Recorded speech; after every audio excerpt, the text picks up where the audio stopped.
The popular modern scientific materialist atheist worldview propagated by NASA, the mainstream media, and the public education system is that you are here because nothingness, for no reason, exploded and created everything. Before time, space, matter, consciousness, intelligence, and life, there was nothing.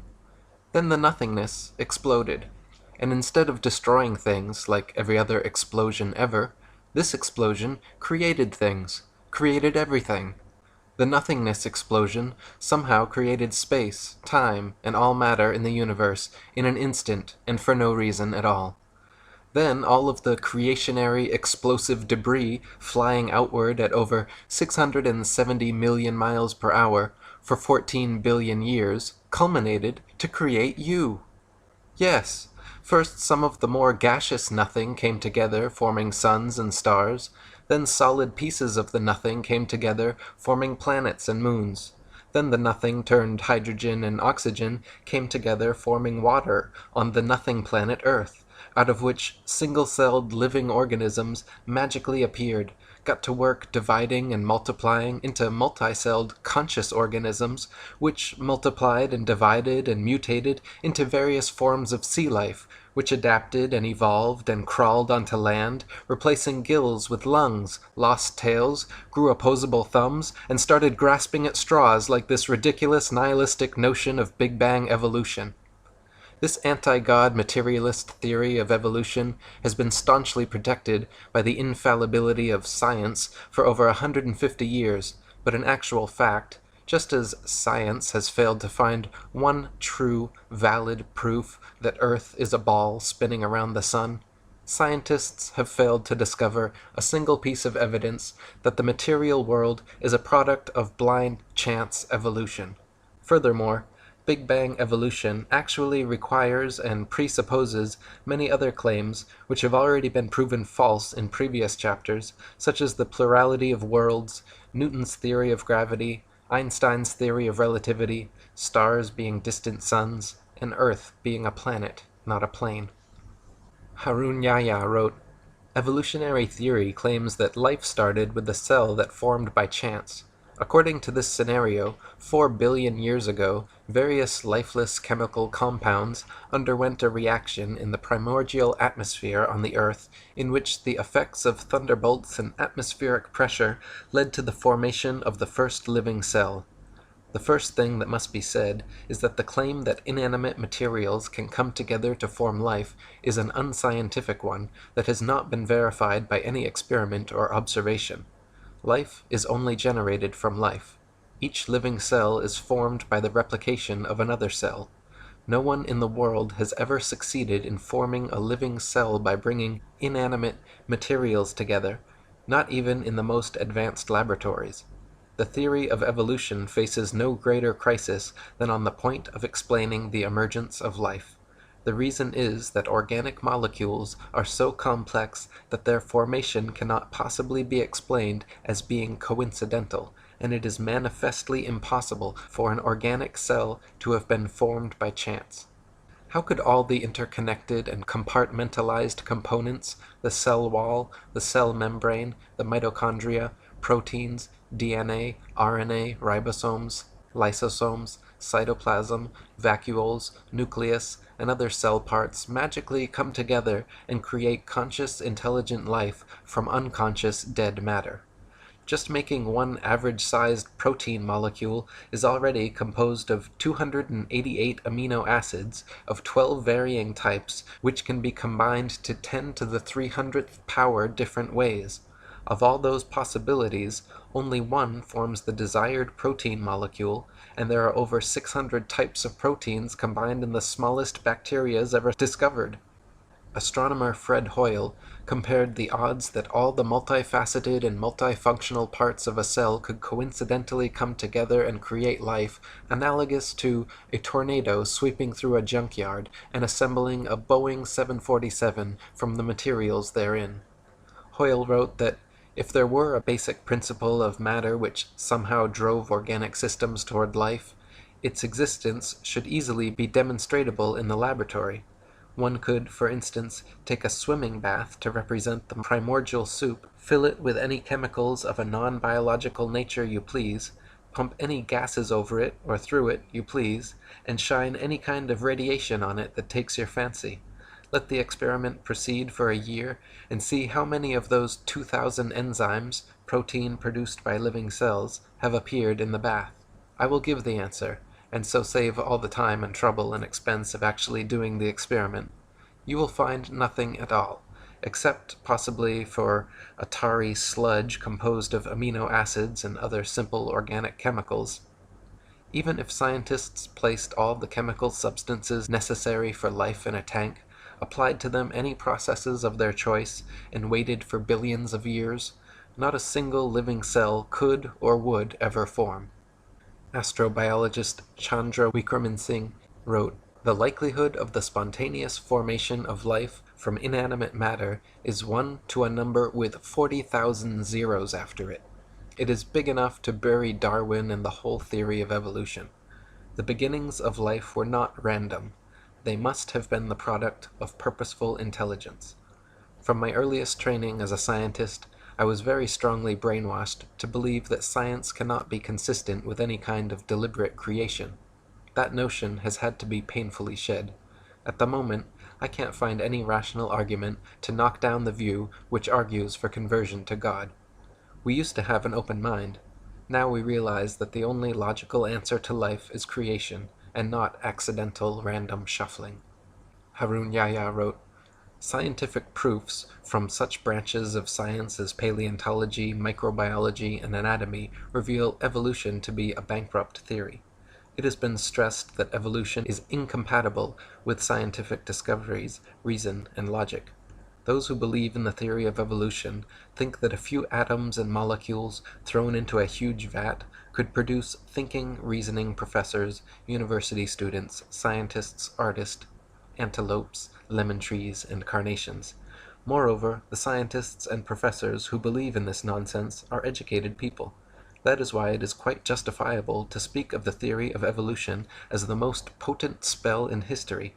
Never before has any other belief or idea so taken away people's powers of reason, refused to allow them to think intelligently and logically, and hidden the truth from them as if they had been blindfolded. Consciousness, life, the beautiful diversity, complexity, and interconnectedness of nature and the universe simply could not be the result of some random coincidental physical phenomenon. If the likelihood of life forming from inanimate matter is 1 to the 10 to the 40,000th power, then those are precisely the magnificent odds against which the universe could be unintelligently designed. Even the simple formation of DNA and RNA molecules are similarly beyond the reach of chance to come together, equivalent to 1 times 10 to the 600th power, or 10 with 600 zeros afterwards. Such a mathematical improbability actually so closely borders the impossible that the word improbable becomes misleading. Mathematicians who regularly work with these infinitesimally small numbers say anything beyond 10 to the 50th power should be considered, for all intents and purposes, impossible. Dr. Leslie Orgel, an associate of Francis Crick, the discoverer of DNA, wrote, "It is extremely improbable that proteins and nucleic acids, both of which are structurally complex, arose spontaneously in the same place at the same time.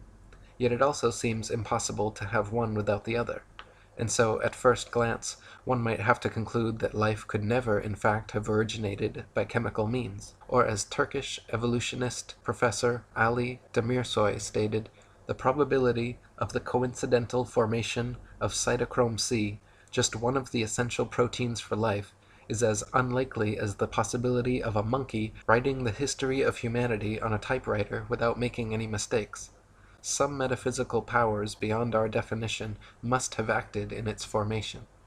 Harun Yahya wrote, "Let us suppose that millions of years ago a cell was formed which had acquired everything necessary for life, and that it duly came to life. The theory of evolution again collapses at this point, for even if this cell had existed for a while, it would eventually have died, and after its death, nothing would have remained, and everything would have been reverted to where it had started. This is because the first living cell, lacking any genetic information, would not have been able to reproduce and start a new generation. Life would have ended with its death. The genetic system does not only consist of DNA, the following things must also exist in the same environment: enzymes to read the code on the DNA, messenger RNA to be produced after reading these codes, a ribosome to which messenger RNA will attach according to this code, transfer RNA to transfer the amino acids to the ribosome for use in production, and extremely complex enzymes to carry out numerous intermediary processes.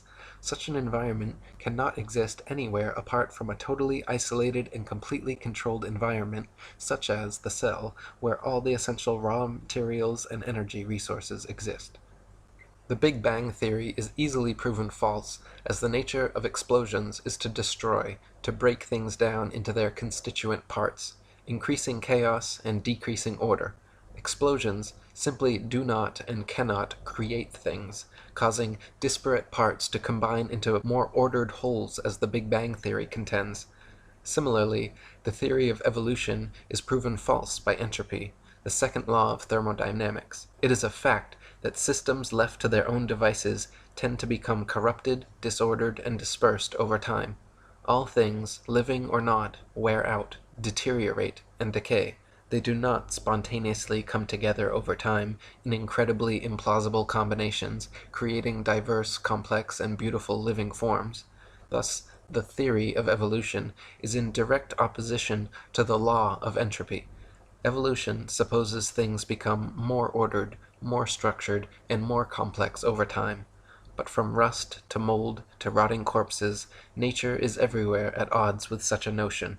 Furthermore, according to the Le Chatelier principle in chemistry, life could not have been formed in the sea as evolutionists allege anyway, since the peptide bond created by amino acid chains produces water molecules. It is not possible for such a reaction to take place in a hydrous environment. Harun Yahya wrote, "Organic matter can self-reproduce only if it exists as a fully developed cell with all its organelles in an appropriate environment where it can survive, exchange materials, and get energy from its surroundings. This means that the first cell on Earth was formed all of a sudden, together with its amazingly complex structure. What would you think if you went out hiking in the depth of a thick forest and ran across a brand new car among the trees?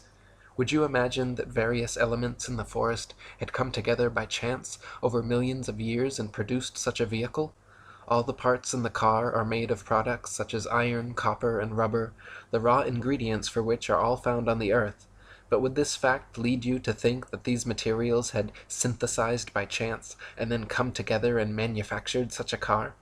There is no doubt that anyone with a sound mind would realize that the car was a product of an intelligent design, in other words, a factory, and wonder what it was doing there in the middle of the forest. The sudden emergence of a complex structure in a complete form, quite out of the blue, shows that this is the work of an intelligent agent. An extraordinarily complex system like the cell is no doubt created by a superior will and wisdom. In other words, it came into existence as a creation of God. Many facets of nature are far too complex, specialized, and perfect to have arisen simply due to blind chance changes over time.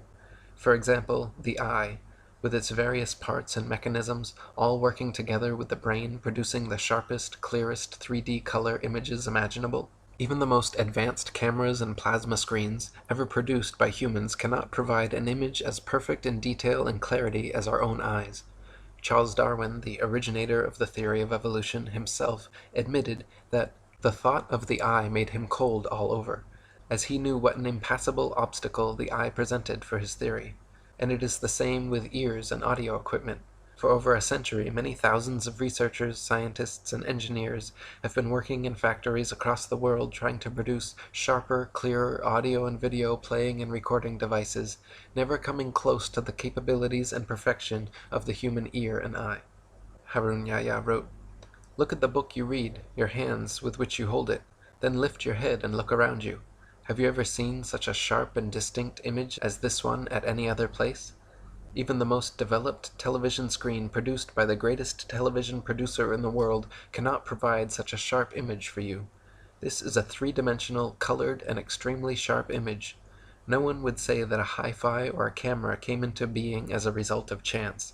So how can it be claimed that the technologies that exist in the human body, which are superior even to these, could have come into being as a result of a chain of coincidences called evolution?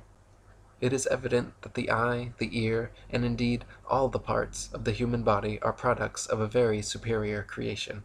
Charles Darwin, in his Origin of Species, the veritable Bible of atheist materialists, stated that, "If my theory be true, numberless intermediate varieties, linking most closely all of the species of the same group together, must assuredly have existed.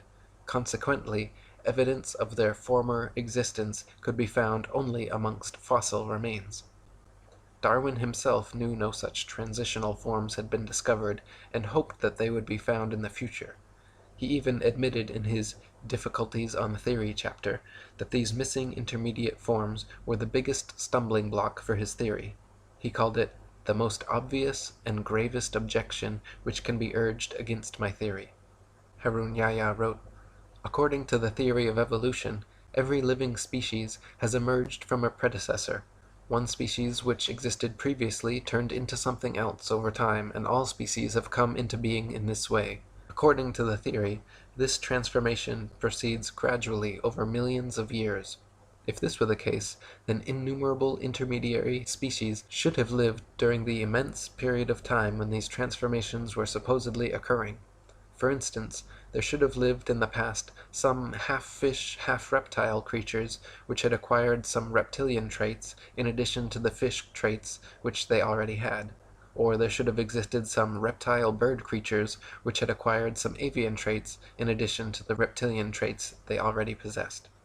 Evolutionists refer to these imaginary creatures, which they believe to have lived in the past, as transitional forms. If such animals had really existed, there would have been millions, even billions of them. More importantly, the remains of these creatures should be present in the fossil record. The number of these transitional forms should have been even greater than that of present animal species, and their remains should be found all over the world." Darwin hoped that transitional forms of animal species gradually evolving into different species would eventually be discovered at some future time in the fossil record. To this day, however, no such transitional forms have ever been found anywhere in the world. Darwin's observations regarding natural selection and adaptation were certainly correct. So-called microevolution of various traits and characteristics within a species has been confirmed and widely exists. But macroevolution, the supposed transformation from one species into a completely different species, has never been observed, and no evidence of such evolution exists anywhere in the fossil record. Colin Patterson, senior paleontologist for the British Museum of Natural History and an ardent evolutionist, even he admits that Darwinists must concede natural selection has never been observed to actually cause anything to evolve. He said, "No one has ever produced a species by mechanism of natural selection. No one has ever got near it, and most of the current argument in neo-Darwinism is about this question." Harun Yahya wrote, "Even in the most scientific books about evolution, the stage of transition from water to land, one of the unexplainable points of evolution, is given in such simplicity that they do not prove to be believable even for children. According to evolution, life began in water, and the first developed animals on Earth were fish. According to the story, one day fish species developed the ability to climb out of the water and moved on land. The theory continues that fish which chose to live on land had feet instead of fins, and lungs instead of gills. In most of the books about evolution, nobody explains why the transition occurred. Even in the most scientific sources, writers suddenly jump to conclusions like, 'and transition from water to land occurred,' without providing a satisfactory answer regarding how the process worked. Yet, how did this transformation occur? It is obvious that a fish cannot survive out of water for more than 1 or 2 minutes. If we assume that a drought really existed, as claimed by evolutionists, and fish were for some reason drawn to lands, then what would happen to fish even if this process lasts for 10 millions of years? The answer is straight. Fish leaving the water would inevitably die in a few moments. Even if this process lasted for 10 million years, the answer would still be the same. All fish would die one by one. Nobody would dare say, Maybe after 4 million years, some of the fish suddenly acquired lungs while they were trying to survive. This would no doubt be an illogical assertion. However, that is exactly what evolutionists claim. The theory of evolution supposes that life somehow originated and evolved in the sea until somehow something that had theretofore lived only underwater grew lungs and feet and started living on land. Darwinists claim fish, creatures living only underwater, turned into amphibians, creatures living on both land and water, and then amphibians evolved into reptiles, creatures living only on land. Then they propose some reptiles evolved wings and became birds, while other reptiles evolved and became mammals. None of these transitional forms have ever been found, however, nor could they realistically exist either. For example, amphibian eggs develop only in water, whereas amniotic eggs develop only on land, so some sort of gradual step-by-step evolution scenario is impossible, since without perfect, complete eggs, a species cannot survive. Reptiles, allegedly evolving into mammals, is another example of evolutionist wishful thinking. Reptiles are cold-blooded, lay eggs, do not suckle their young, have one middle ear bone, 3 mandible bones, and bodies covered in scales, whereas mammals are warm-blooded, have live births, suckle their young, have 3 middle ear bones, 1 mandible, and are covered in fur or hair. Far too many distinct differences for gradual evolution. Reptiles evolving wings is another sheer impossibility, as the structure of land-dwelling reptiles and air-dwelling birds are far too different. Engin Qurer, a Turkish evolutionist, admits the problem wings present to Darwin's theory. The common trait of the eyes and the wings is that they can only function if they are fully developed. In other words, a halfway developed eye cannot see. A bird with half-formed wings cannot fly. How these organs came into being has remained one of the mysteries of nature that needs to be enlightened. Harun Yahya wrote, "Although it is cloaked in the guise of science, the theory of evolution is nothing but a deceit defended only for the benefit of materialistic philosophy, a deceit based not on science but on brainwashing propaganda and fraud. The theory of evolution is a theory that fails from the very first step. The reason is that evolutionists are unable to explain even the formation of a single protein. Neither the laws of probability nor the laws of physics and chemistry offer any chance for the fortuitous formation of life. Does it sound logical or reasonable, when not even a single chance-formed protein can exist, that millions of such proteins combined in order to produce the cell of a living thing, and that billions of cells manage to form and then come together by chance to produce living things, and that from them generated fish, and that those that passed to land turned into reptiles, birds, and that this is how all the millions of different species on Earth were formed? They have never found a single transitional form such as a half-fish, half-reptile, or half-reptile, half-bird, nor have they been able to prove that a protein, or even a single amino acid molecule composing a protein, could have formed under what they call primordial Earth conditions. Not even in their elaborately equipped laboratories have they succeeded in doing that. Darwin's theory is a concept that concerns not only biology, chemistry, astronomy, and metaphysics, but actually formed the basis for a new political outlook as well. Within a very short time, this new progressive political attitude was redefined as social Darwinism, and as many historians have suggested, social Darwinism became the ideological basis of fascism, communism, and eugenics. Darwin's idea of natural selection and survival of the fittest were central to the insane ideologies of many of the 20th century's worst mass murderers, including Mao, Stalin, Lenin, Trotsky, Marx, and Pol Pot. Charles Darwin himself was a blatant racist who elucidated in his book The Descent of Man how blacks and aborigines, due to their inferiority to Caucasians, would be done away with by the civilized races in time. Freemasonic records state that Charles Darwin's grandfather, Erasmus Darwin, was a philosopher, scientist, and physician who advanced ideas on evolution back in the 18th century. Before coming to Derby in 1788, Dr. Darwin had been made a mason in the famous time-immemorial lodge of Canongate Kilwinning No. 2 of Scotland. He also maintained close connections to the Jacobin Masons in France and Adam Weishaupt's Illuminati. Sir Francis Darwin and Reginald Darwin, two of his sons, were also made Masons in Tyrian Lodge number 253 at Derby. Charles Darwin does not appear on the rolls of the lodge, but it is most likely that he, like his grandfather, his sons, and his bulldog, T.H. Huxley, was a Mason. Charles wrote that he used to listen to his grandfather's ideas of evolution and was greatly influenced by them. Erasmus was the first man to put forward the notion of evolution in England. He was known as a respected person, but he had a very dark private life, and at least 2 illegitimate children. Charles himself would go on to marry his first cousin and have 3 children die due to complications from inbreeding. Harun Yahya wrote, "Masons, thinking that Darwinism could serve their goals, played a great role in its dissemination among the masses. As soon as Darwin's theory was published, a group of volunteer propagandists formed around it, the most famous of whom was Thomas Huxley, who was called Darwin's bulldog. Huxley, whose ardent advocacy of Darwinism was the single factor most responsible for its rapid acceptance, brought the world's attention to the theory of evolution in the debate at the Oxford University Museum, in which he entered into on June 30th, 1860, with the Bishop of Oxford, Samuel Wilberforce. Huxley's great dedication to spreading the idea of evolution, together with his establishment connections, is brought into further light according to the following fact. Huxley was a member of the Royal Society, one of England's most prestigious scientific institutions, and, like nearly all the other members of this institution, was a senior Mason.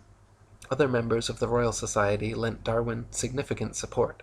In short, Darwin wasn't acting alone. From the moment his theory was proposed, he received the support that came from the social classes and groups whose nucleus was made up of Masons.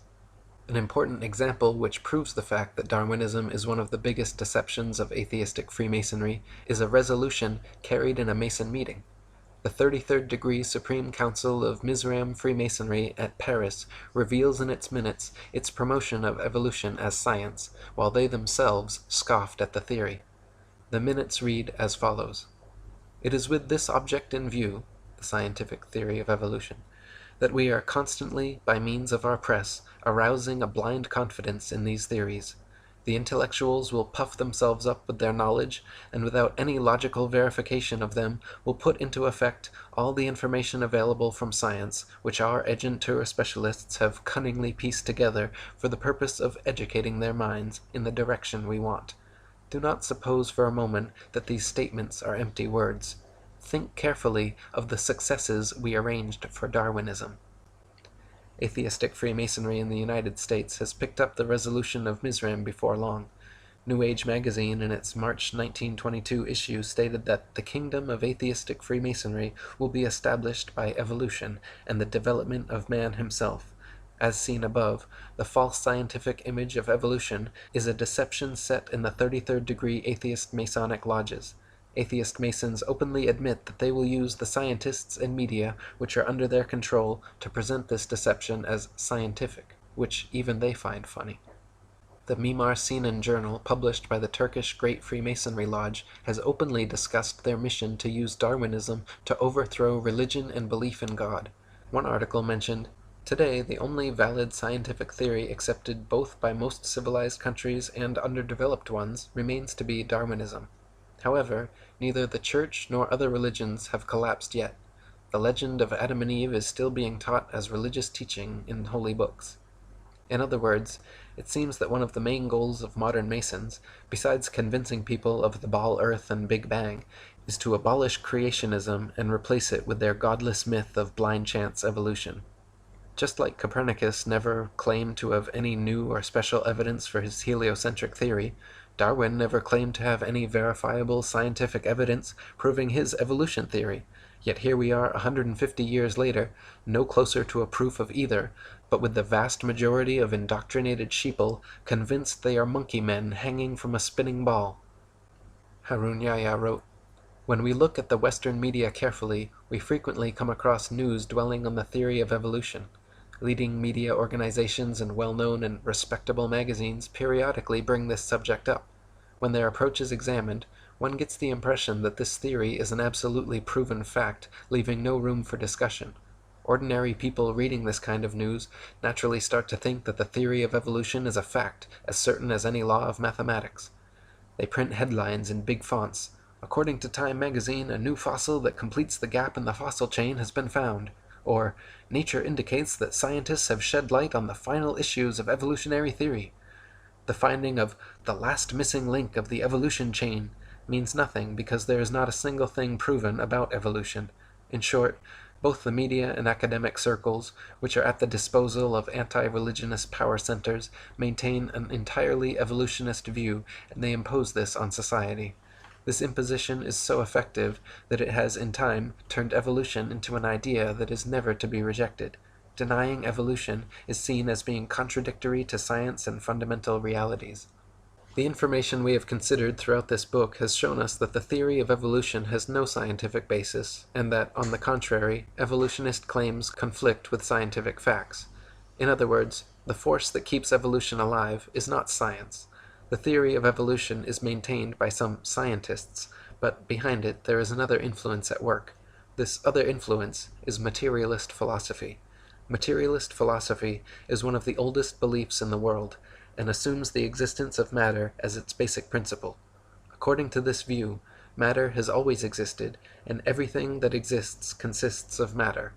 This makes belief in a creator impossible, of course, because if matter has always existed, and if everything consists of matter, then there can be no supermaterial creator who created it. The fact of the matter is, evolution is, was, and always has been a foregone conclusion by people looking for any answer other than God. When you metaphysically exclude the existence of an intelligent, creative consciousness behind the creation of the material world, the only answer left is random happenstance. Everything must be the result of coincidence, chance, and circumstance once you have excluded the possibility of a supreme intelligent creator. But no matter how diligently it is denied, the truth remains. You simply are not some cosmic accident, not the result of random happenstance, chance, or coincidence. Your eyes, your ears, your feelings, your life and consciousness are all the result of the most supremely intelligent design. My previous book, Spiritual Science, is a 284-page refutation of materialist science and philosophy, which proves far beyond any reasonable doubt that atheistic materialism is an invalid, untenable, destructive philosophy, and that consciousness and intelligence existed before and beyond all space, time, and matter. Malcolm Muggeridge, an atheist philosopher and supporter of evolution for 60 years, finally admitted before his death that I myself am convinced that the theory of evolution, especially the extent to which it's been applied, will be one of the great jokes in the history books in the future. Posterity will marvel that so very flimsy and dubious an hypothesis could be accepted with the incredible credulity that it has. Harun Yahya wrote, according to these professors, a number of simple chemical substances first came together and formed a protein, which is no more possible than a randomly scattered collection of letters coming together to form a poem. Then, other coincidences led to the emergence of other proteins. These then also combined by chance in an organized manner, not just proteins, but DNA, RNA, enzymes, hormones, and cell organelles, all of which are very complex structures within the cell, coincidentally happen to emerge and come together. As a result of these billions of coincidences, the first cell came into being. If you put a carved stone or wooden idol in front of these people and told them, look, this idol created this room and everything in it, they would say that was utterly stupid and refuse to believe it. Yet, despite that, they declare the nonsense that the unconscious process known as chance gradually brought this world and all the billions of wonderful living things in it into being, to be the greatest scientific explanation. In short, these people regard chance as a god and claim that it is intelligent, conscious, and powerful enough to create living things and all the sensitive balances in the universe.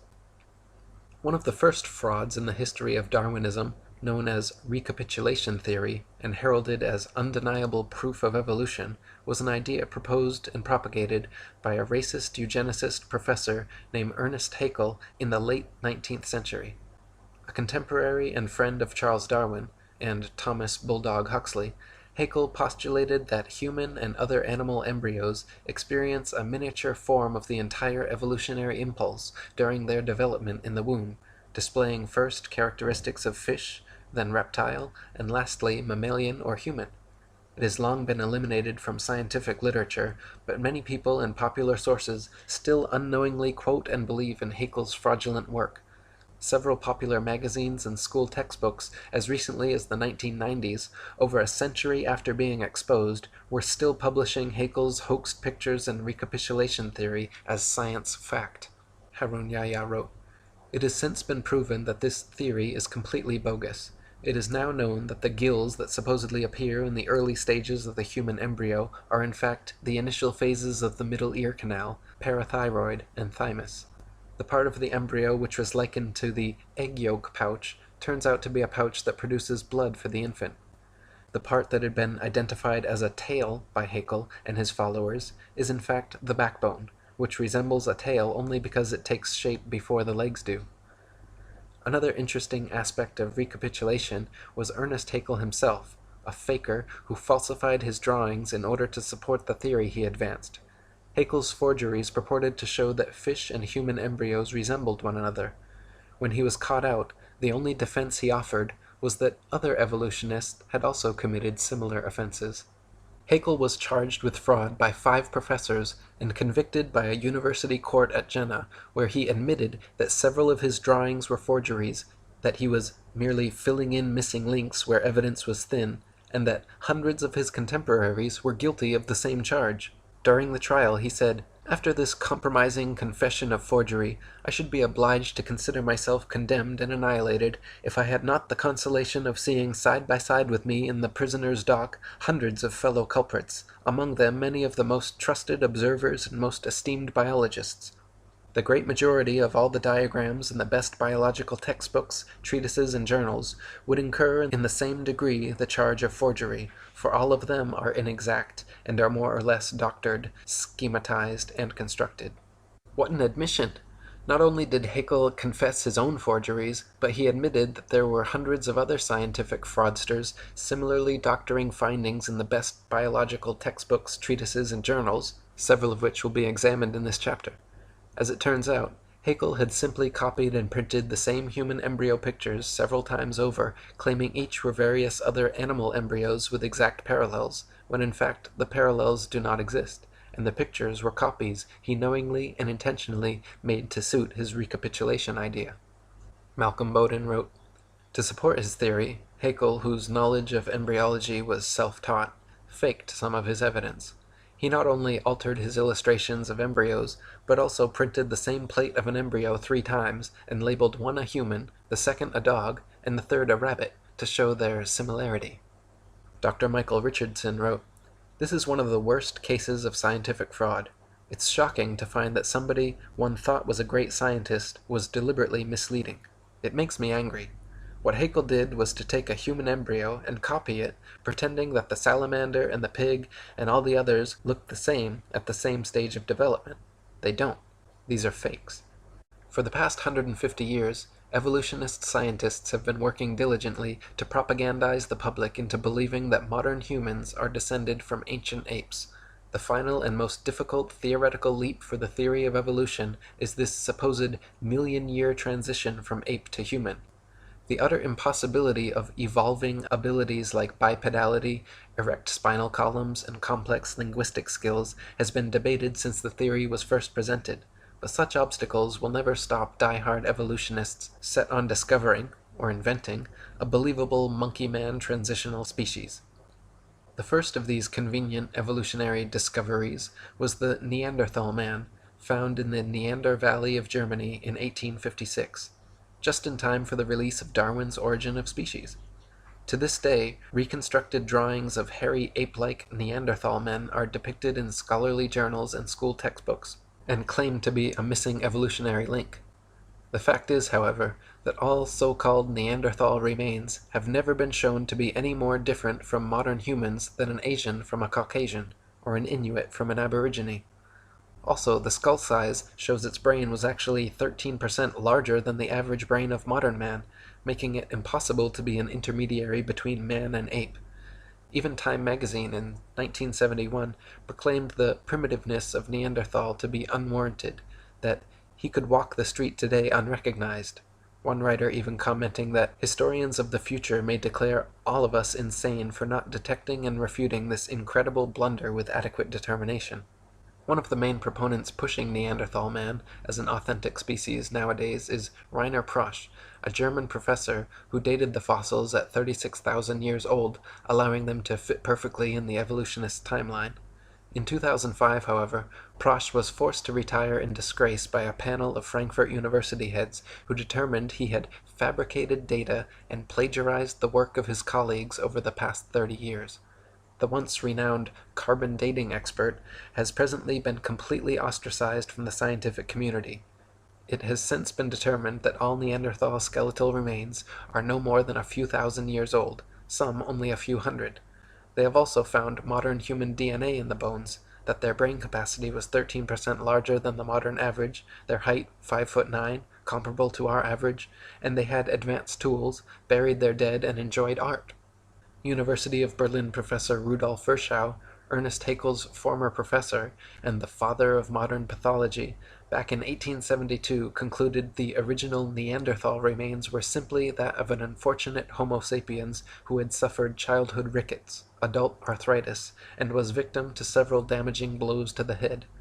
Eric Trinkaus, a paleoanthropologist from New Mexico University, concluded his examination stating, "Detailed comparisons of Neanderthal skeletal remains with those of modern human have shown that there is nothing in Neanderthal anatomy that conclusively indicates locomotor, manipulative, intellectual, or linguistic abilities inferior to those of modern humans." In 1891, the next ape-man discovery was found in Java, Indonesia, by Eugene Dubois, who coincidentally happened to be a student and apprentice of evolutionist hoaxer Ernest Haeckel. Dubois found a skull cap, a leg bone, a jaw fragment, and 3 teeth, from which he reconstructed the ape-like Java man. Within 10 years of its discovery, Java man was the main subject of over 80 evolution books and articles. It was given the scientific name of Anthropopithecus erectus, and later changed to Pithecanthropus erectus, and finally Homo erectus, undoubtedly for super-official pseudoscientific reasons. Hank Hanegraaff wrote, "Java man was discovered by a Dutchman. I'm a little embarrassed by that because I'm a Dutchman myself. His name was Eugene Dubois. The bones were found in 1891 on an Indonesian island of Java in Southeast Asia along the banks of the Solo River. And there was an interesting assortment. He found a leg bone, a skull cap, a jaw fragment, and 3 teeth. And that's what he concocted Java man from. Interestingly, some of the teeth were old and some young. The bones belonged to ape, female and male. It was an interesting conglomeration, and the reason that people didn't catch on to it is because the find of Dubois was kept from scholars for about 30 years.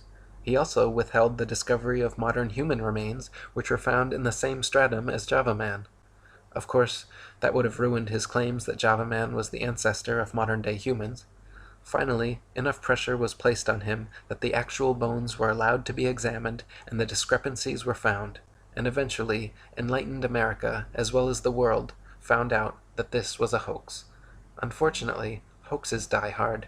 Recently, Time magazine ran a cover story entitled, "How Man Became Man," and starts off ridiculing Christians and creationists, then goes on to present Java man as though it were a fact. Java man's teeth were found to be of different ages, and the bones a mixture of human and ape, with a giant gibbon skull. Rudolf Virchow, Haeckel's own professor and the foremost pathology expert of his time, stated, "In my opinion, this creature was an animal, a giant gibbon in fact, and the thigh bone has not the slightest connection with the skull." He and many others have concluded the thigh bone is quite clearly human, while the skull cap and teeth belong to a primate. In 1912, a doctor and paleoanthropologist named Charles Dawson claimed to have found a jawbone and cranial fragment of an ape-man transitional form in a pit in Piltdown, England. It was alleged to be 500,000 years old, and was displayed as absolute proof of human evolution in museums across the world. For the next 40 years, scores of scientific articles, artist reconstructions, and over 500 doctoral theses were written about Piltdown Man. Objections and criticisms were raised immediately by contemporaries like Arthur Keith, but managed to be mitigated by Dawson until 1953, when tests proved conclusively that the Piltdown skull was actually human and only a few hundred years old, while the lower protruding jaw was from a recently deceased orangutan. Investigators found that Dawson had artificially worn down the orangutan jaw, and that the primitive tools discovered alongside the fossils were imitations Dawson had sharpened with steel implements. Dawson also filled the molar surfaces of the teeth to more resemble those of man, and stained all the fossils with potassium dichromate to give them an antiquated appearance. The stains quickly disappeared when dipped in acid, however. Wilfrid Lagraw-Clark, a member of Joseph Weiner's team who uncovered the forgery, stated that the evidences of artificial abrasion immediately sprang to the eye. Indeed, so obvious did they seem, that it may well be asked, how was it that they had escaped notice before? Within days, Piltdown Man was removed from the British Museum, where it had been on display for 4 decades. Since conclusively being proven a hoax in 1953, many of Dawson's other paleontological finds have also proven to be fakes or planted. In 2003, Dr. Miles Russell of Bournemouth University published the results of an investigation into Dawson's antiquarian collection, concluding that at least 38 specimens were clear fakes, noting that Dawson's entire academic career appears to have been built upon deceit, sleight of hand, fraud, and deception, the ultimate gain being international recognition. The next fraudulent attempt at creating and propagating a supposed ape-man transitional form was carried out in 1922 by Henry Fairfield Osborn, co-founder of the American Eugenics Society, president of the White Supremacist Pioneer Fund, and director of the American Museum of Natural History. Osborn declared that he had been sent an anomalous tooth found in Snakebrook, Nebraska, which had characteristics of both ape and man. He determined that it came from the Pliocene period of ancient history, and affectionately labeled the tooth's owner Nebraska Man. Harun Yahya wrote, Nebraska Man was immediately given a scientific name, Hesperopithecus haroldkukei. Many authorities gave Osborn their support. Based on this single tooth, reconstructions of the Nebraska Man's head and body were drawn. Moreover, Nebraska Man was even pictured along with his wife and children as a whole family in a natural setting. Once Nebraska Man made the media rounds of popular publications, and the pliable public was sufficiently propagandized, the story disappeared until 1928, when William Bryan and William Gregory had the opportunity to independently examine the tooth. Their investigations both conclusively found that the tooth did not belong to a man or ape, but was actually from an extinct species of wild American pig called Presthenops. After William Gregory published his article, Hesperopithecus, apparently not ape nor a man, in Science magazine, all drawings and models of Nebraska Man and his family were quickly removed from evolutionist publications. Henry Osborn himself was forced to concede that Nebraska Man, Hesperopithecus haroldkukei, the supposed example of the Pliocene Pithecanthropus erectus, and his whole imaginary family were completely fictional fabrications. He never admitted to intentional fraud, and why would he? But as an ardent evolutionist, eugenicist, and white supremacist, a level of confirmation bias was likely. Osborn was even such a sadistic racist that he was quoted during a national debate unabashedly saying of World War I Army intelligence tests that, "I believe those tests were worth what the war cost, even in human life. We have learned once and for all that the Negro is not like us." Harun Yahya wrote, after Darwinism advanced the claim with his book The Descent of Man that man evolved from ape-like living beings, he started to seek fossils to support this contention. However, some evolutionists believed that half-man, half-ape creatures were to be found not only in the fossil record, but also alive in various parts of the world. In the early 20th century, these pursuits for living transitional links led to unfortunate incidents, one of the cruelest of which is the story of a pygmy by the name of Oda Benga. Oda Benga was captured in 1904 by an evolutionist researcher in the Congo. In his own tongue, his name meant friend. He had a wife and 2 children. Chained and caged like an animal, he was taken to the USA, where evolutionist scientists displayed him to the public in the St. Louis World Fair along with other ape species and introduced him as the closest transitional link to man. 2 years later, they took him to the Bronx Zoo in New York, and there they exhibited him under the denomination of Ancient Ancestors of Man, along with a few chimpanzee, a gorilla named Dina, and an orangutan called Duhong. Dr. William Hornaday, the zoo's evolutionist director, gave long speeches on how proud he was to have this exceptional transitional form in his zoo, and treated caged Otabenga as if he were an ordinary animal. Unable to bear the treatment he was subjected to, Otabenga eventually committed suicide. Piltdown Man, Nebraska Man, Otabenga. These scandals demonstrate that evolutionist scientists do not hesitate to employ any kind of unscientific method to prove their theories. In 1927, Davidson Black declared he had discovered 5 crushed skulls and several teeth near Beijing belonging to an ancient ape-man species now widely known as Peking Man, or Peking Man. Somewhere between 1941 and 1945, all the original bones were mysteriously lost, however, leaving only a few plaster casts left to examine. At the same site where this supposed missing link was found, there were also found the remains of 10 fully human skeletons who quarried nearby limestone, built fires, and left behind a variety of tools. Many scientists now believe the tools were used on Peking Man rather than by them. The back of the skulls were all bashed in, and in that part of the world, monkey brains are a delicacy, so it is likely that Peking Man were actually Peking apes, and they were man's meal, not man's ancient ancestor. In 1974, Donald Johanson discovered Lucy, a 3-foot-tall, supposedly 3-million-year-old Australopithecine in Ethiopia. Widely publicized as our oldest direct human ancestor, Lucy made the usual rounds of scientific magazine journals and school textbooks. Don Johanson modestly claimed that Lucy was the most important find made by anyone in the history of the entire human race, and the media heralded him a hero. He was promoted from assistant professor to receiving his own Institute for Human Biology at Berkeley.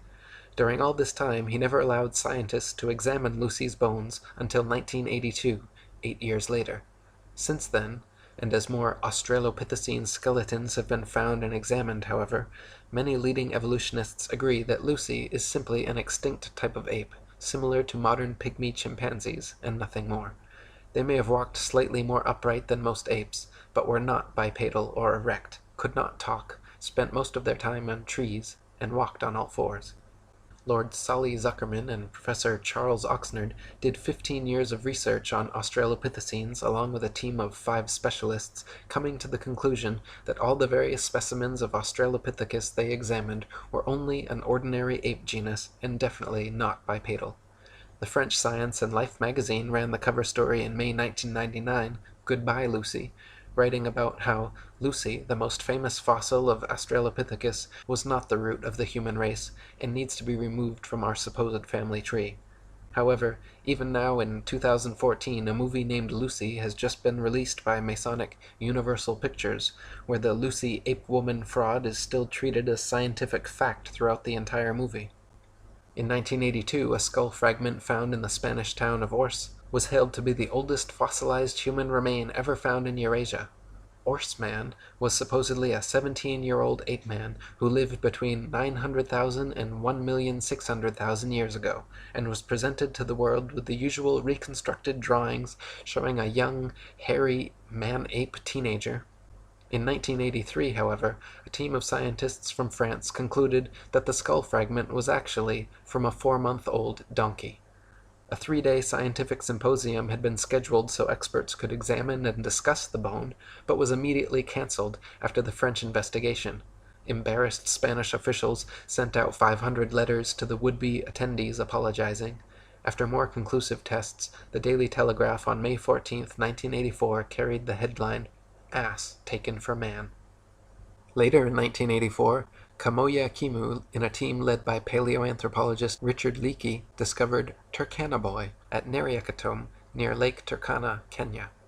Turkana Boy was proclaimed to be a preteen boy from 1.5 to 1.6 million years ago and is now regarded as the most complete early human skeleton ever found. Much like Neanderthal man, however, Turkana Boy, or Neriakatomi Homo erectus, is no different from modern man. American paleoanthropologist Alan Walker said, "I doubt the average pathologist could tell the difference between the fossil skeleton and that of a modern human." He wrote that he laughed upon first seeing it because it looked so much like a Neanderthal. Turkana was bipedal, with arms and legs of human proportions, an upright skeletal structure, comparable in height, cranial size, and development rate of modern humans. Even the discovering team leader Richard Leakey stated that the difference between this specimen of Homo erectus and modern man are no more pronounced than simple racial variances. The shape of the skull, the degree of protrusion of the face, the robustness of the brows, and so on, these differences are probably no more pronounced than we see today between the separate geographical races of modern humans. Such biological variation arises when populations are geographically separated from each other for significant lengths of time. So when seen for what they really are, all the supposed ape-men discoveries and reconstructions are nothing but frauds and fantasies. Neanderthal man was just an ordinary man. Java man and Piltdown man were composed of human and ape bones. Nebraska man was actually a pig. Peking man was actually man's meal. Lucy was just a monkey. Orse man was a donkey. And Turkana was just a boy. Harun Yahya wrote, Reconstruction can be explained as drawing a picture or constructing a model of a living thing based on a single bone, sometimes only a fragment, that has been unearthed. The ape-men we see in newspapers, magazines, or films are all reconstructions. The fossils that are claimed to be evidence for the human evolution scenario are in fact products of fraud. For more than 150 years, not even a single fossil to prove evolution has been found. As a matter of fact, the reconstructions, drawings or models, of the fossil remains made by the evolutionists are prepped speculatively precisely to validate the evolutionary thesis. David R. Pilbeam, an anthropologist from Harvard, stresses this fact when he says, "At least in paleoanthropology, data are still so sparse that theory heavily influences interpretations. Theories have, in the past, clearly reflected our current ideologies instead of the actual data. Since people are highly affected by visual information, these reconstructions best serve the purpose of evolutionists, which is to convince people that these reconstructed creatures really existed in the past." All the many models, drawings, cartoons, mannequins, and movies made involving various ape-men are complete fiction and fabrication, because no one can actually accurately determine the outward appearance of an animal based solely on bone structure. Soft tissue, which vanishes quickly after death and is responsible for the look of one's eyes, ears, nose, lips, hair, eyebrows, skin, etc., totally depends on the imagination of the person reconstructing them. Ernest A. Houghton of Harvard University stated, "To attempt to restore the soft parts is an even more hazardous undertaking. The lips, the eyes, the ears, and the nasal tip leave no clues on the underlying bony parts. You can with equal facility model on a Neanderthaloid skull the features of a chimpanzee or the lineaments of a philosopher. These alleged restorations of ancient types of man have very little if any scientific value and are likely only to mislead the public. So put not your trust in reconstructions." There is no concrete fossil evidence to support the ape-man image which is unceasingly promulgated by the media and evolutionist academic circles. With brushes in their hands, evolutionists produce imaginary creatures. Nevertheless, the fact that these drawings correspond to no matching fossils constitutes a serious problem for them. One of the interesting methods they employ to overcome this problem is to produce the fossils they cannot find. Piltdown Man, which may be the biggest scandal in the history of science, is a typical example of this method. The current evolutionist ape-to-human transitional theory goes Australopithecus, Homo habilis, Homo erectus, Homo sapiens. Australopithecus, which means southern ape, has been proven to be nothing but an extinct ape which closely resembles many modern chimpanzees in height, arm and leg length, skull shape, teeth, mandibular structure, and many other details. Homo habilis, a hypothetical classification created in the 1960s by Turkana team leader Richard Leakey, was what evolutionists deemed necessary to exist between Australopithecus and Homo erectus because the jump was far too drastic. There needed to be a species of ape-man with a larger cranial capacity that could walk upright and use tools. Serendipitously for his career, fossils unearthed in the late 1980s were deemed Homo habilis, and Leakey was regarded a scientific genius. That is, until his contemporaries Bernard Wood and C. Loring Brace determined the Homo habilis arms were too long, legs were too short, and skeletal structure too ape-like to be anything but an ape. Their fingers and toes were that of tree climbers, and their jaws and cranial capacities were comparable to modern apes. American anthropologist Holly Smith in 1994 concluded Homo habilis was not homo, or human at all, but simply an ape, just like Australopithecus. She stated that, restricting analysis of fossils to specimens satisfying these criteria, patterns of dental development of Australopithecines and Homo habilis remain classified with African apes. Those of Homo erectus and Neanderthals are classified with humans. So, Australopithecus and Homo habilis, the first two classifications, are both actually fully ape, while Homo erectus and Homo sapiens, the second two classifications, are in fact fully human and comparable to modern man, with variances no greater than the natural variances of race and genetics. So even after 150 years of discoveries, evolutionists are no closer to finding a true transitional species existing between ape and man, and no closer to proving their theory. Nor can they answer how apes could develop bipedality, human arm and leg length ratios, erect spinal columns, and complex linguistic skills. If humans evolved from apes, why do apes still exist? Why don't any of these supposed transitional forms still exist now, and where are true examples in the fossil record? The class Dinosauria was originally defined by Sir Richard Owen of the Royal Society and Superintendent of the British Museum Natural History Department in 1842. Or, in other words, the existence of dinosaurs was first speculatively hypothesized by a knighted museum head coincidentally in the mid-19th century during the heyday of evolutionism, before a single dinosaur fossil had ever been found. The Masonic media and mainstream press worldwide got to work hyping stories of these supposed long-lost animals, and then, lo and behold, 12 years later, in 1854, Ferdinand Vanderveer Hayden, during his exploration of the upper Missouri River, found proof of Owen's theory.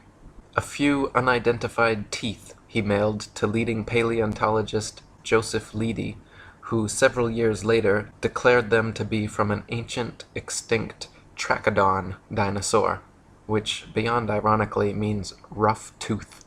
Firstly, it should be needless to say that it is impossible to reconstruct an entire hypothetical ancient animal based on a few teeth. But even more importantly, it is dubious that a myriad of ancient reptile, bird, and reptile mammal transitional forms necessary for the blossoming theory of evolution would be hypothesized and then conveniently discovered by teams of evolutionist archaeologists purposely out looking to find such fossils. And it is even more dubious that such fossils have supposedly existed for millions of years, but were never found by or known to any civilization in the history of humanity until evolutionism's Masonic Renaissance in the mid-19th century.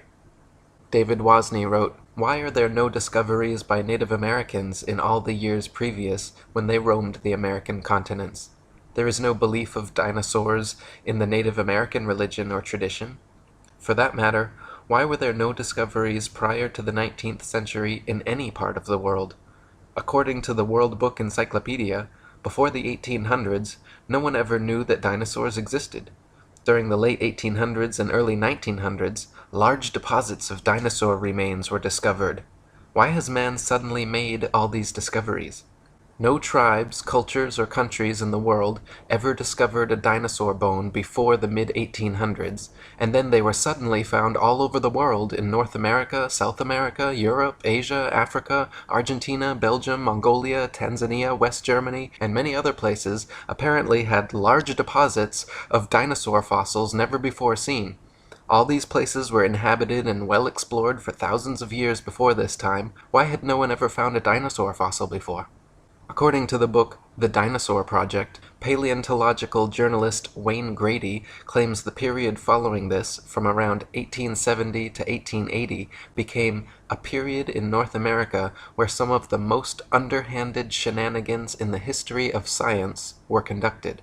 In what was known as the Great Dinosaur Rush, or the Bone Wars, Edward Drinker Cope of the Academy of Natural Sciences and Othniel Marsh of the Peabody Museum of Natural History began a lifelong rivalry and passion for dinosaur hunting. They started out as friends, but became bitter enemies during a legendary feud involving double-crossing, slander, bribery, theft, spying, and destruction of bones by both parties. Marsh is said to have discovered over 500 different ancient species, including 80 dinosaurs, while Cope discovered 56. Out of the 136 dinosaur species supposedly discovered by the two men, however, only 32 are presently considered valid, as the rest have all proven to be falsifications and fabrications. None of them once claimed to find a complete skeleton either, so all their work involved reconstructions. In fact, to this day, no complete skeleton has ever been found, and so all dinosaurs are reconstructions. David Wozni wrote, "Discoveries and excavations seem not to be made by disinterested people such as farmers, ranchers, hikers, outdoor recreationists, building construction industry basement excavators, pipeline trench diggers, and mining industry personnel, but rather by people with a vested interest such as paleontologists, scientists, university professors, and museum organization personnel who were intentionally looking for dinosaur bones or who have studied dinosaurs previously. Finds are often made during special dinosaur bone hunting trips and expeditions by these people to faraway regions already inhabited and explored. This seems highly implausible. More believable is the case of the discovery of the first original Dead Sea Scrolls in 1947, which were unintentionally discovered by a child and which were all published by 1955. In some cases of a discovery of dinosaur bones by a disinterested person, it was suggested to them by some professional in the field to look or dig in a certain area. Also very interesting to note are special areas set aside and designated as dinosaur parks, for which amateur dinosaur hunters are required to first obtain a dinosaur hunting license. Whatever destination these establishment-funded archaeologists and paleontologists set, it seemed they found incredible numbers of fossils in tiny areas. In one of the largest dinosaur excavation sites, called the Ruth Mason Quarry, over 2,000 fossils were allegedly discovered. Casts and original skeletons assembled from these bones are currently on display in over 60 museums worldwide. Florentino Ameghino, head of paleontology at La Plata Museum, is amazingly responsible for 6,000 fossil species supposedly discovered throughout his career, all in Argentina. Dinosaur hunter Earl Douglas sent 350 tons of excavated dinosaur bones to the Carnegie Museum of Natural History throughout his career, all coming from the Dinosaur National Monument in Utah. During an expedition to Patagonia, Dr. Louis Chiappe and Dr. Lowell Dingus supposedly discovered thousands of dinosaur eggs at a site of only a few hundred square yards. Many experts have mentioned how such finds of huge quantities of fossils in one area by just a few highly invested individuals goes against the laws of natural probability and lends credence to the likelihood of forgeries or concentrated planting efforts. David Wozni wrote, "Dinosaur bones sell for a lot of money at auctions. It is a profitable business. There is pressure for academics to publish papers. Museums are in the business of producing displays that are popular and appealing. Movie producers and the media need to produce material to sell to stay in business. The mainstream media loves to hype alleged dinosaur finds.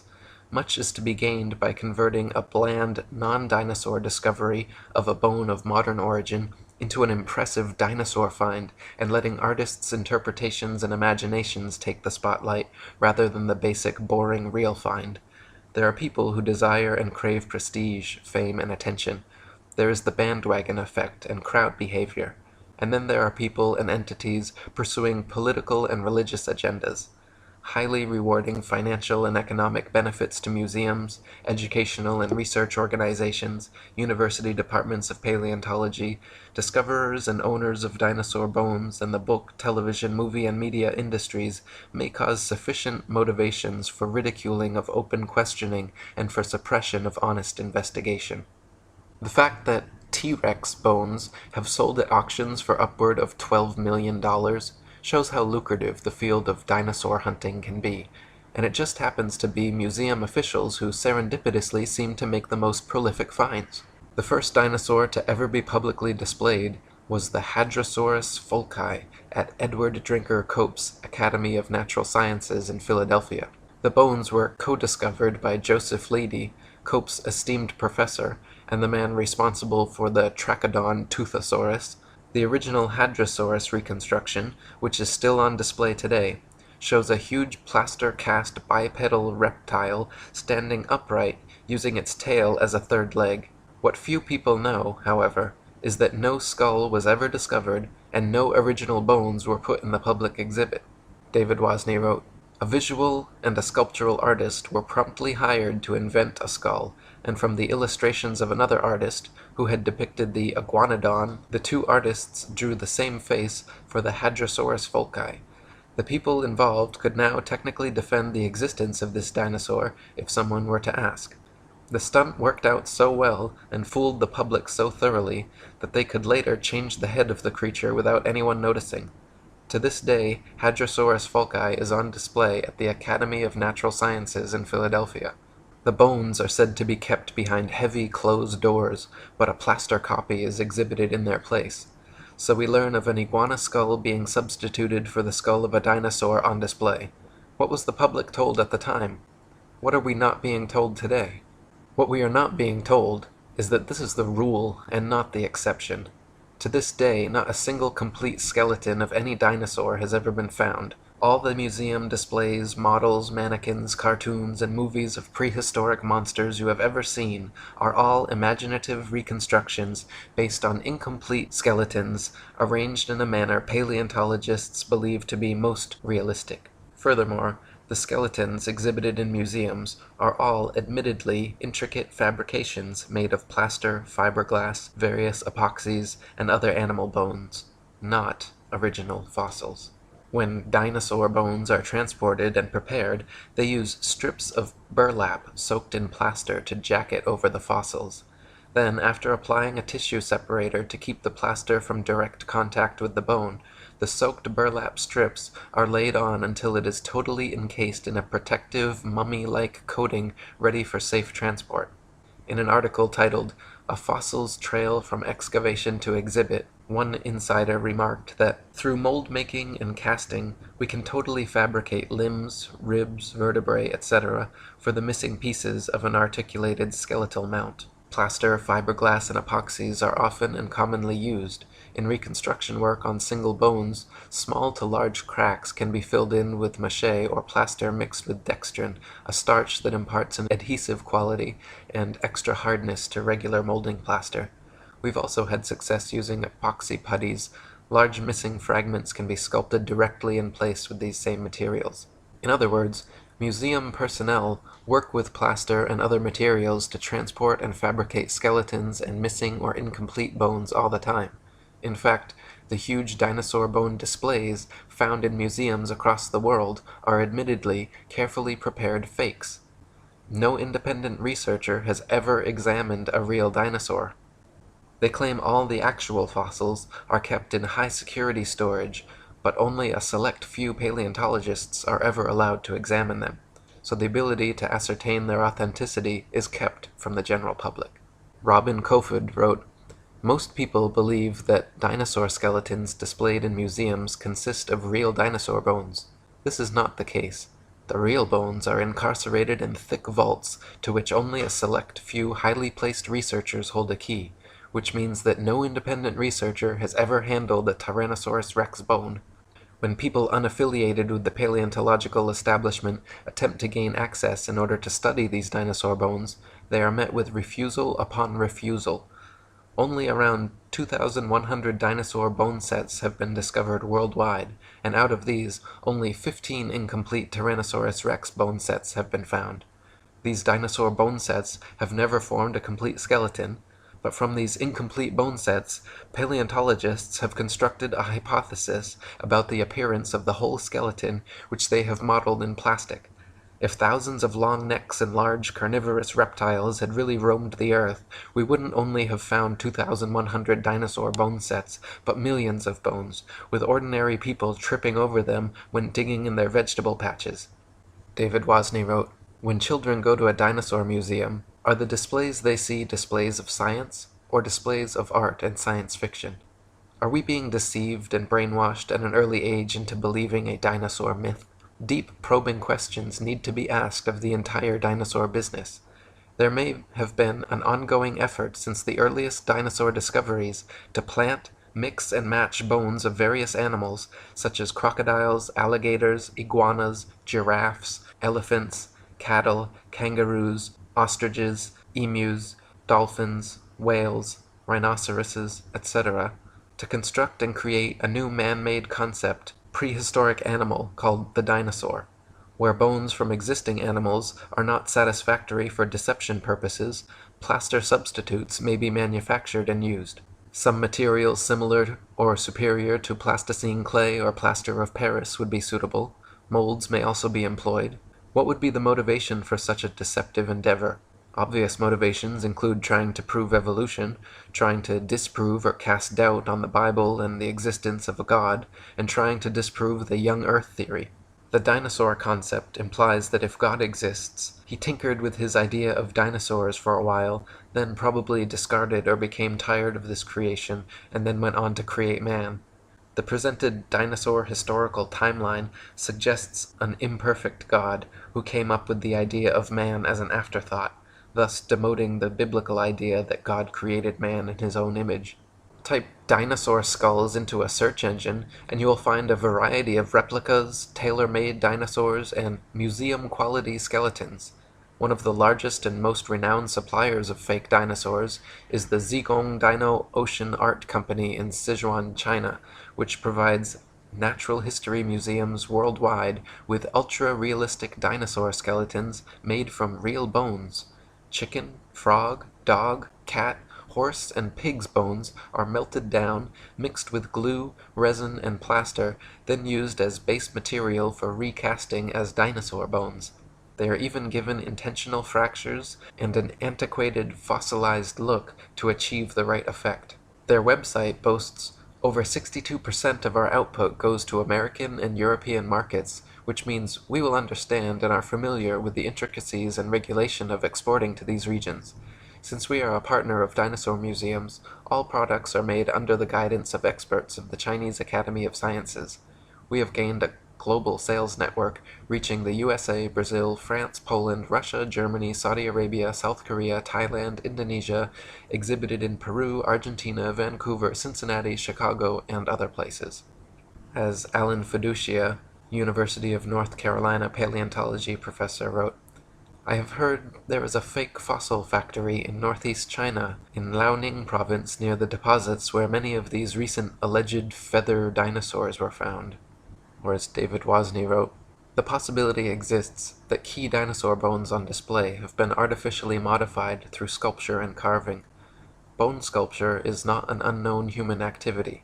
Many cultures participate in creating man-made objects out of existing bones, totally unrecognizable from the original shape. Is the dinosaur industry a customer of this sort of business?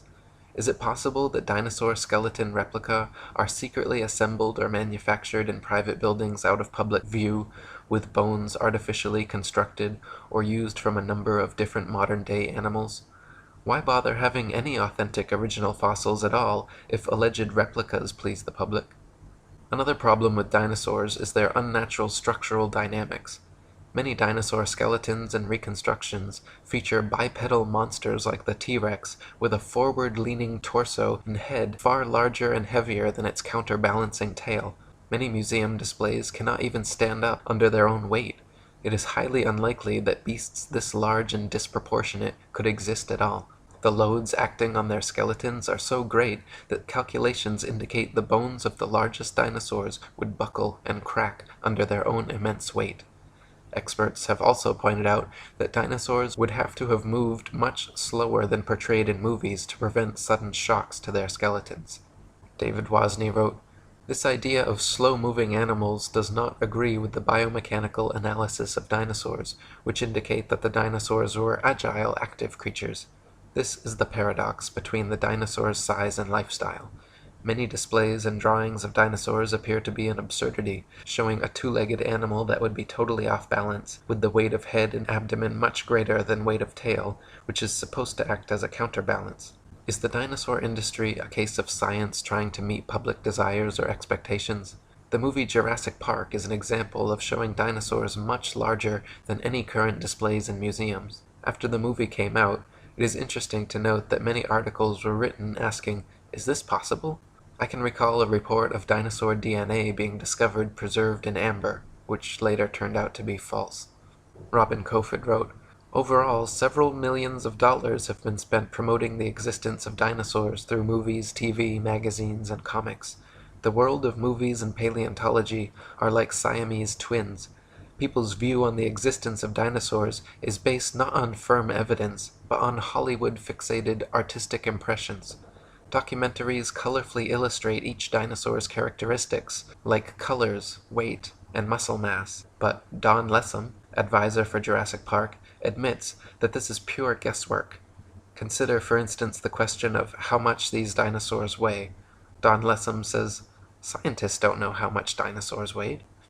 Dinosaurs are presented to the public with colorful artistic reconstructions, drawings, models, mannequins, gigantic skeletons in museums, cartoons and movies showing these beasts in explicit detail, but the fact is, from the assigning and arrangement of bones in each species, to the impossible to discern soft tissue, skin, eyes, noses, color, hairiness, texture, etc., just like the many supposed ape-man species, all dinosaur reconstructions are 100% fictional fabrications created by invested and inventive evolutionists. They purposely present dinosaurs to children in the media to spark and bias their young imaginations toward their machinations. Cartoons like Ice Age and The Land Before Time, movies like Jurassic Park and Dinosaur Island, coloring books, dolls, plastic toys, elementary school textbooks, and huge displays in children's museums certainly have an effect on budding young minds. National Geographic and the Ice Age movies were produced by Mason Rupert Murdoch's News Corp and 20th Century Fox. The Masonic production company Universal Studios created Jurassic Park and The Land Before Time. They are owned by Comcast, whose main shareholders are Masons J.P. Morgan and the Rothschilds. Discovery Channel, which features many dinosaur documentaries, is also financially advised by N.M. Rothschilds and Son Limited. Former paleontology student Michael Forsell claimed on a radio interview with leading paleontologist Jack Horner that he was a total fraud, fabricating evidence and perpetuating the myth of dinosaurs. He continued on saying, "I started my career in the field of paleontology only to leave my studies once I realized the whole thing was a sham.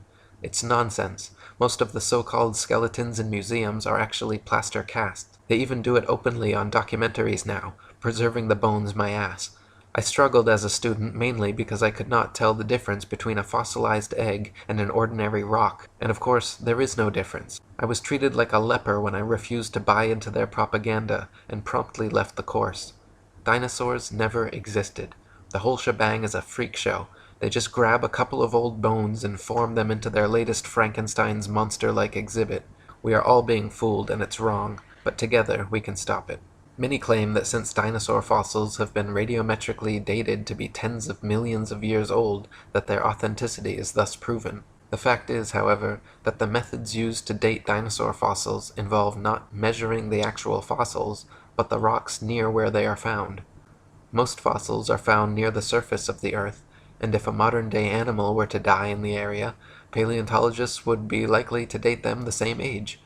Dr. Margaret Helder, in her book Completing the Picture, a handbook on museums and interpretive centers dealing with fossils, she writes, "Scientists used to be very impressed with the potential of radiometric for coming up with absolutely reliable ages of some kinds of rocks. They do not feel that way anymore.